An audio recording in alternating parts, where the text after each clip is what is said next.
Bonjour, aujourd'hui c'est le 19. Bienvenue à notre méditation de dimanche. Je voudrais lire dans Hébreux chapitre 7, versets 26 à 28. C'est bien un tel grand prêtre qu'il nous fallait, saint, irréprochable, sans souillure, séparé des pécheurs et plus élevé que le ciel. Il n'y a pas besoin, comme les autres grands prêtres, d'offrir chaque jour des sacrifices, d'abord pour ses propres péchés, ensuite pour ceux du peuple, car il a accompli ce service une fois pour toutes en s'offrant lui-même en sacrifice. En effet, la loi établit comme grand prêtre des hommes sujets à la faiblesse, tandis que la parole du sermon prononcée après l'instauration de la loi établit le Fils qui est parfait pour l'éternité. À qui irions-nous, a dit Pierre, toi tu es le seul à voir les paroles de la vie éternelle. Une fois que nous avons connu le Christ, le Seigneur Jésus-Christ, nous n'avons besoin d'aller nulle part, car il n'y a pas de vie éternelle ailleurs qu'en lui. Donc ici, la question qui est posée à ses frères donc d'origine hébraïque, c'est mais où voulez-vous aller? Dieu a établi un pont qui est parfait pour l'éternité, et c'est cela que veut dire le ministère sacerdotal du Christ. C'est-à-dire, c'est lui qui fait le lien entre Dieu et les hommes. Une fois que vous avez connu ce pont solide pour l'éternité, pourquoi cherchez-vous ailleurs d'autres ponts qui ne marchent pas? Regardons comment le Christ est parfait. Pourquoi son sacrifice est parfait aussi? Il y a plein d'autres textes dans Hébreu qui vont attester cela, notamment dans Hébreu 7, 22. C'est pour cela que Jésus est garant d'une bien meilleure alliance. Donc Jésus, en étant éternel, il est garant d'une meilleure alliance. L'alliance qu'il fait avec nous est aussi éternelle que lui est éternel. C'est une alliance qui dure pour toujours, mais pas seulement une alliance qui dure à jamais, mais c'est une alliance qui est parfaite parce qu'elle est éternelle.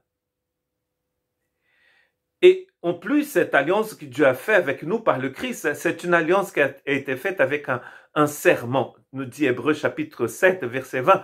Cela ne s'est pas fait sans prestation de serment. Donc ça veut dire que Dieu va jurer par lui-même, comme le dit le texte. Dieu dit, je veux le faire et je jure par moi-même. Pourquoi il a fait ça? Le texte nous dit qu'il n'ayant personne de plus grand, de plus puissant, de plus merveilleux, de plus parfait que lui, donc il doit jurer par lui-même.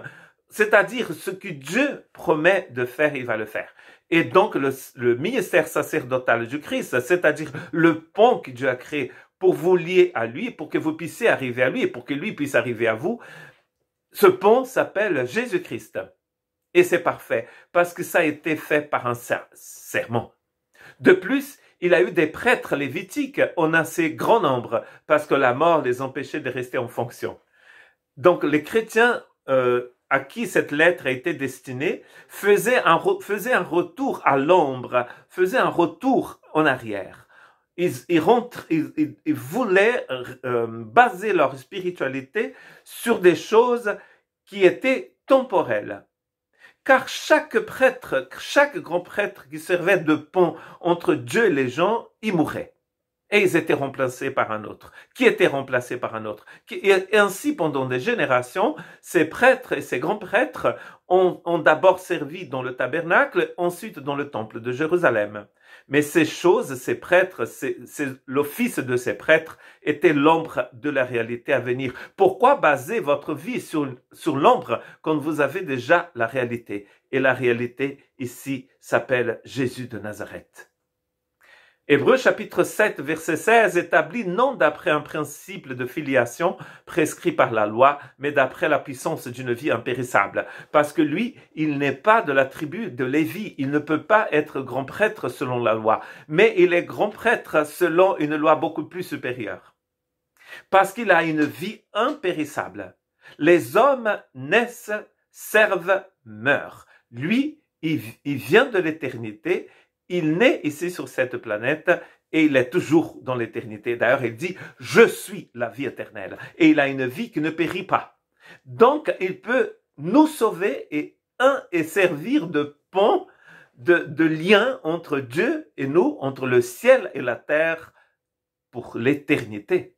Il n'y a pas besoin, comme les autres grands prêtres, d'offrir chaque jour des sacrifices, d'abord pour ses propres péchés, ensuite pour ceux du peuple, car il a accompli ce service une fois pour toutes, en s'offrant lui-même en sacrifice. Hébreux 7, 27. Donc vous voyez, son sacrifice est parfait parce qu'il n'a pas besoin d'offrir de sacrifice pour lui-même.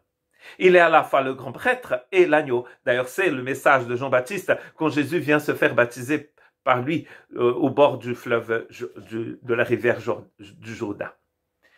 Et voici l'agneau de Dieu qui ôte le péché du monde. Le grand prêtre, c'est aussi l'agneau. En effet, nous n'avons pas un grand prêtre incapable de compatir à nos faiblesses. Au contraire, il a été tenté en tout point comme nous, mais sans commettre de péché. Hébreux 4, 15. Donc il est devenu comme nous dans un sens où il peut mourir aussi, mais il ne peut pas commettre de péché. Mais il comprend, il sait bien de quoi nous sommes faits. Il a assumé, il est venu dans une chair semblable à la nôtre. Quant à Christ, il est venu comme grand prêtre des biens à venir. Il a traversé le tabernacle plus grand et plus parfait, qui n'est pas construit par la main de l'homme, c'est-à-dire qui n'appartient pas à cette création.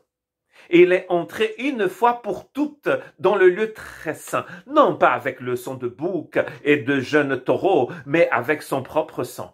Il nous a ainsi obtenu un rachat, une rédemption éternelle. En effet, le sang de bouc et des taureaux, ainsi que la cendre d'une vache dont on asperge ceux qui sont souillés, les rendent saints en leur procurant une purité rituelle. Et regardez la différence. Tout ça se trouve dans Hébreux 9, 11 à 14. Et le verset 14 dit ceci: « Si tel est le cas, le sang du Christ qui s'est offert lui-même à Dieu par l'Esprit Saint éternel, comme une victime sans défaut, purifiera d'autant plus votre conscience des œuvres mortes, afin que vous serviez le Dieu vivant. » Dieu ne purifie pas seulement l'extérieur, il purifie le cœur par le Christ Jésus. Et nous dit Jean dans le chapitre 6 de son évangile, verset 69. Et nous croyons et nous savons que tu es le Messie, le Fils du Dieu vivant. Ah!